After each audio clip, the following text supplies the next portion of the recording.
right. So that wraps up stacks and queues. Well, that wraps up the implementation of stacks and queues. Any questions about queues at this point in time? All right. The next part here is generic methods. So we've implemented some generic interfaces, right? So that's an interface where you can, where the user is able to specify the type, or a type, or multiple types, right? We've implemented generic classes, right? So again, that's a class where the user is able to specify a type or types. There's also generic methods in Java.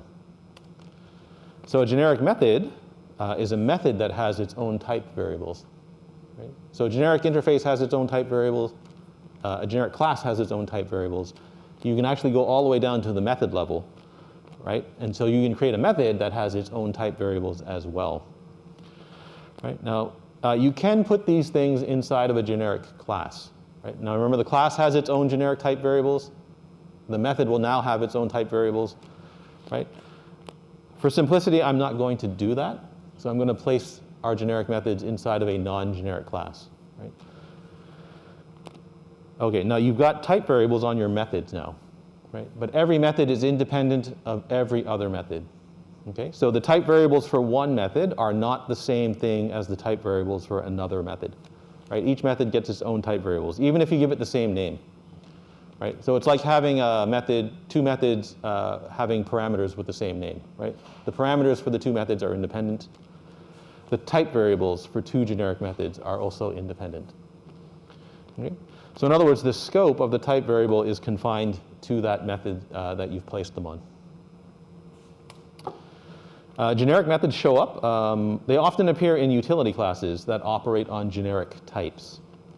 Right? So arrays is the utility class containing a bunch of generic methods that operate on arrays. Collections is the utility class that has a bunch of methods that operate on generic collections. And objects has some methods that operate on objects. Right? So there's a generic method looks exactly like a regular method, with one exception. Right? When the type variables for your generic method, they appear inside of this less than and greater than bracket. Right? And they show up immediately before the return type of the method. Right? So in a generic method, you've got the type variables sitting in front of the return type. Right? Now, I want to make a utility class that operates on stacks. Right? So I'm just going to make a bunch of methods that do things to stacks. Right? Because our stack classes are pretty minimal. Right? They basically stack can only push and pop. You might want to do other things to a stack. I'm going to put those methods that do other things to stacks inside of a class, inside of a utility class.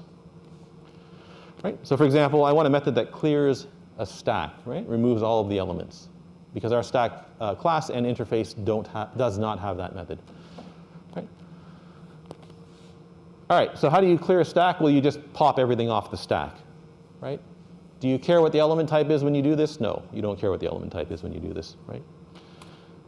Okay, so here's my class. Right? So public class stacks. Right? Notice that this is a common occurrence in the Java language. Right?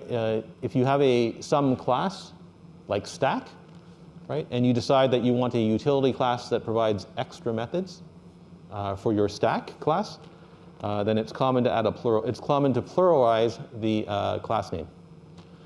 Right? That's why there's a collections with an S. It operates on collection classes. Right? There's an arrays with an S. It operates on arrays, and so on and so forth. OK, so what does this look like? Well, I want to be able to clear any stack. Right? So a stack of any type T, right? Any element type T. Right? Now, so that's a generic method. The class isn't generic, right? So there's no generic type after the stacks. Right? So this is taking in a generic stack. So I can place the generic type in front of the return type. Right? And this indicates this is a generic method. Right? So that's the only difference. Right? The generic type sits in front. Right? How do you implement clear? Well, you just pop everything off the stack. Right? So you could use a while loop. Right? So while the size is greater than 0, pop the stack. Right? the elements disappear because we're not keeping them at all, right? We're not storing them anywhere, so the elements disappear, and then when the method is done, the stack is empty. So nice and simple. All right, so let's try another simple method. Right? So I want a method called pushAll. Right? So it takes the elements from a collection. We could add another one that works on an array, but I only have one for a collection here. So it takes all the elements in a collection and pushes them onto the stack. Right? The methods do not remove the elements from the collection or array. Right? So all I'm going to do is I'm going to iterate over the collection, take each element, push it onto a stack. Right? Now in this case, the type of the collection, the element type of the collection and the element type of the stack matter. Right? So the element type of the collection has to match, question mark, the element type of the stack. Right? So in other words, if I have a collection of string, I can't push that onto a stack of integer. Right? The element types need to match, question mark, right, for the collection and the stack. Right? So here's my generic method. Right? So I have a collection, right, of some type T. Right? That's where I'm going to get the elements from, so it's called source. Right? I'm going to push them onto a stack. Right? So that's where they're going, so that's called the destination. Right? I can only push elements of type T onto a stack of type T. Right? So it makes sense that these two types here match. Right? So that's T and that's T. Right? You don't want T and then U here, for example, right? Because that's probably not going to work. Right? If you have a T and a U, you're going to say I can take in a collection of some type like string, and then you're going to try to push them onto another stack whose element type is something else, right? Say integer. Right? That's obviously not going to work.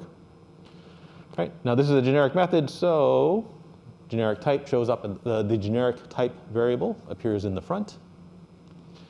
Right? Again, this is easy to implement. You just iterate over the source collection. Right? So for each element in the source, push it onto the destination stack. Right? So that loop does not remove the elements from source. Right? It just iterates over the elements. Each element ends up being pushed onto the stack. Right? So nice and easy. Any questions so far? All right. What about pop-all? So pop-all is the reverse of push-all. Right? I've got a stack with some elements in it. I want to pop all the elements off and put them into a collection somewhere. Right? The methods. Why is that there? The methods do not remove the. I don't know why that's. I think that's a copy and paste error. Okay, so pop-all takes all the elements off the stack. So the stack will be empty after this method finishes running. Right? Again, like the previous example, right, the element types of the stack and the element type of the collection matter. Right? Whatever type you're popping off the stack, right, you have to be able to add that to the collection. Right? So for the time being, right, the element types must match. Right, notice there's a question mark here, so I'm not quite telling you the whole story here. Right. So here's pop-all. Right? The source of the elements is the stack. Right? The destination, right, where the elements are going, is the collection. Right? Again, if I have strings in the stack, I can add those to a collection of string, right? But I can't add that to a collection of something else. Right? So that's a generic method. So generic type. The generic variable appears in the front. Right? And again, this one's easy to implement. Right? You're just going to pop the stack until it's empty. Right? So that's the same loop that's in clear. Right? While the stack size is greater than 0, pop the stack, right? And add it to the destination collection. Right? It's nice and simple. All right. Fourth method. So now I want contains. So contains is going to test if a stack contains a specified element. Right? So it's similar to contains for a list. Right? You're going to iterate over the elements of the stack. Right? If you find one that's equal to the searched for element, you're going to return true. If you don't find one that's equal, you're going to return false. Now, we're outside of any of our stack implementations, right? So we're not inside the array-based stack implementation. We're not inside the node-based stack implementation, right? So what does that mean? That means I don't have access to the array holding the elements in an array-based stack, and I don't have access to the nodes holding the elements in a node-based stack, right? So now I have to use only the stack interface, right? And what does the stack interface have? Well, I can get the size of the stack, I can get the top element of the stack, and I can push an element onto the stack, and that's all that I can do, right? So I now have to search a stack given only size, push, and pop, right? So that looks like it's going to be tricky to do. So notice that it's inconvenient to implement because I don't have access to the private fields of any particular stack, right? And I need to iterate, right? I need to iterate.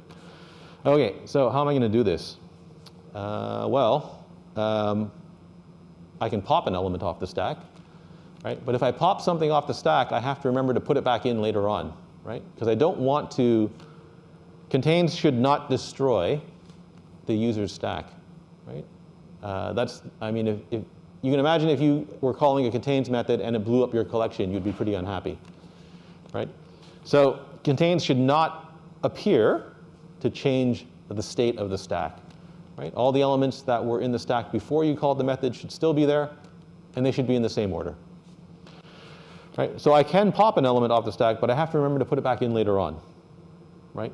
Furthermore, the first element I pop off is going to be the last element I push back in. Right? So I'm going to pop the elements of the input stack onto a temporary stack, right, until the input stack is empty, right, or we find the element that I'm looking for. Right? When the stack is empty or you find the element that you're looking for, you then reverse the process. You pop every element from the temporary stack and push it back onto the original input stack. Right? And I claim that that will restore the original stack will restore the stack to its original state. Right? In other words, it'll leave the stack apparently unchanged.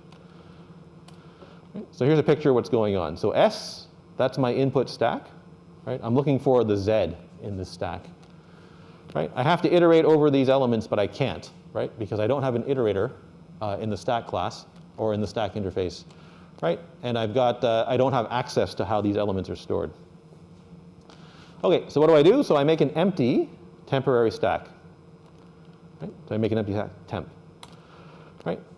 So I'm looking for the Z. So I'm going to pop the D, right, the top element, and I'm going to check, is that equal to Z? Right? So the answer is no, so it goes into the temporary stack. Right? S still has some elements in it, so I'm going to pop that stack. Right? So is the C equal to Z? The answer is no, so I'm going to push it onto temp. Right?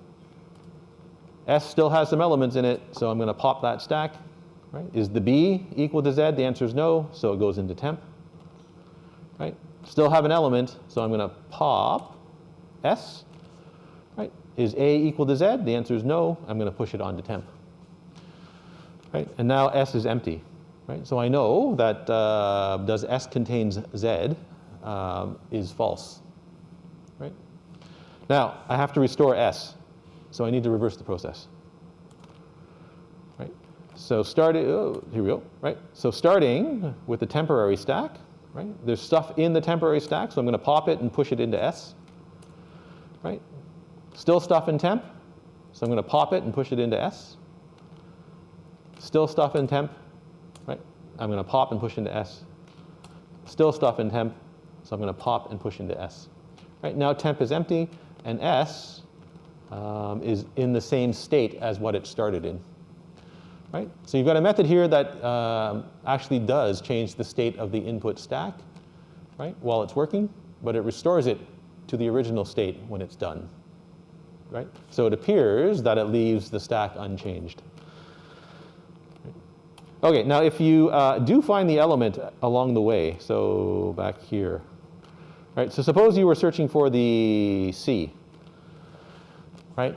So when you pop that element, right, you compare it to the input, you compare it to the element that you're searching for, right? So if you're searching for the C, you'll do C equals C when you pop it out, right? And that'll be true, right? So as soon as you find the search for element, you can stop this process, right? And then go to this process. So then unwind the process, right? So it ends up looking like this. Right? So I have the result, right? I'm going to start it with being false. So the element, so obj is not in the stack S. Right? I'm going to make my temporary stack here. Right? Notice that it's a stack of element type T, which matches the input stack. Right? And now I'm just going to pop everything off of S until I find the thing I'm looking for, or until S is empty. Right? So while S dot size is greater than 0, so while S still has some elements in it, right? And not result, so and while result is false, right? I'll pop, right? I'll compare the element that's popped to the one that I'm searching for, right? If it's equal to the one I'm searching for, I set result to true, right? Now when I set result to true, not true is false, right? So you have something and false, which will stop the while loop, right? So setting that to true effectively stops the loop, right? So I'm going to compare, and then I'm going to take the element and I'll push it onto the temporary stack, right?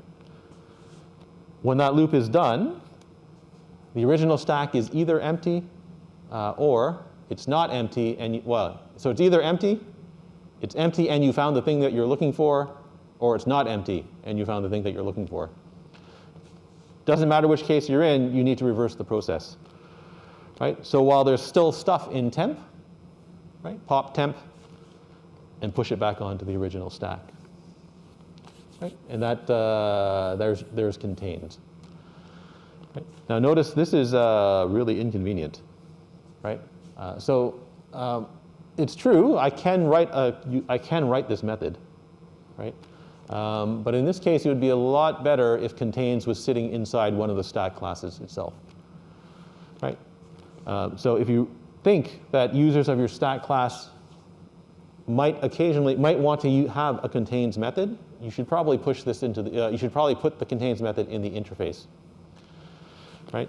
Because implementing contains for an array is straightforward, right? You just loop over the elements of the array, right? There's no need to make a temporary array, right? Similarly, looping over or iterating over the nodes in a node-based stack is easy, right? I don't have to make another stack. I just follow the links in the nodes, right? And I can easily implement contains that way. Right. All right. Any questions about contains? OK. Now for a stack, it's unusual that you would ever use contains. It's pretty unusual. Most stack algorithms are designed so that you only ever need to look at the top of the stack, right? Or most algorithms that use stacks only ever need to look at the top element of the stack, right? They don't really need to call contains. All right, utility methods for queues. So we can do the same thing for queues, right? In other words, I can implement what are essentially the same 4 methods. So let's just quickly go through those. Contains for, the only interesting one here is contains for a queue, right? That's the only interesting one here. Okay, so again, clear. So how do I clear a queue, right? Again, notice that it's a generic method, right? So I have a generic queue here. Generic, the type variable for the method appears in the front, right? How do you clear a queue? Well, you just dequeue everything in the queue, right? So while the queue size is greater than 0, right? Dequeue the queue. So that's easy, right? Enqueue all is going to be the same as push all, right? I want to enqueue all the elements from this collection, and I want to add them to this queue, right? Once again, the element type from the collection needs to be the same as the element type of the queue, right? So how do you do this? Well, you just iterate over the collection, right? So for each element in the source collection, enqueue it into the destination queue, right? So there's enqueue all, and then dequeue all is essentially the same as pop all, right? I want, oh, hey, wait, I screwed that up. That's Q. Right, so I want to dequeue everything from the source queue, and I want to add the dequeued elements into the destination. So while the source is not, the source size is greater than 0, dequeue the source, right, and add it to the destination collection. Right, so that's nice and simple. Now, contains is, you're in a similar situation with contains that you are with a stack. Right? So for contains, I want to iterate over the elements of the queue, right? But I have no way to do so. Right? All that I can do is enqueue and dequeue elements in this queue, right? Because our queue interface and classes do not have an iterator method. Right? Now with a queue, you don't need a temporary data structure to store the elements as you take them out of the queue, right? The trick with the queue is when you dequeue an element, you just re-enqueue it right away, right? So that's the trick. This works because we know or can get the size of the queue, right? So I know the number of elements in the queue, right? So in other words, I can take, if I have n elements in the queue, I can take the n elements out and put them back in, right? And that ends up restoring the queue back to its original state, right? So I can write a little loop. Right? I equals 0, I is less than the size of the queue. Right? Dequeue the queue. Right? Compare the element to the thing that you're looking for. Right? So element equals object. Right? So if not result. Right. So if not result. Okay. So if result starts out as false. Right? So if I haven't found the thing that I'm looking for. Right? So if I haven't found the thing that I'm looking for and the element is equal to the thing that I'm looking for, I can set the result to true. Right? Otherwise, I just re-enqueue the element straight away. Right? And then you return the result when you're done. Right? So that one's a little bit simpler than the stack. Right? You don't need the extra data structure. It's still less efficient than if you could iterate over the elements of the queue directly. Right? Because if you could iterate over the elements directly, right, you don't have to dequeue them and enqueue them n times. Right? That loop always runs for the number of elements that are in the queue, right? Because that's the only way you can restore the queue back to its original state. Right? If you could iterate over the elements, you can stop as soon as you find the thing that you're looking for. Right? So if the thing that you're looking for happens to be at the front, right, and you can iterate over the elements of the queue, your loop only runs once. Right? This one always has to run n times. So again, just like the stack version of contains, if you think users of your class are going to want to ask, does the queue contain an element? You should probably move the contains method to the interface and make users and make the implementers of the queue classes implement contains directly. Right? Because they can do so a lot more efficiently than you can here.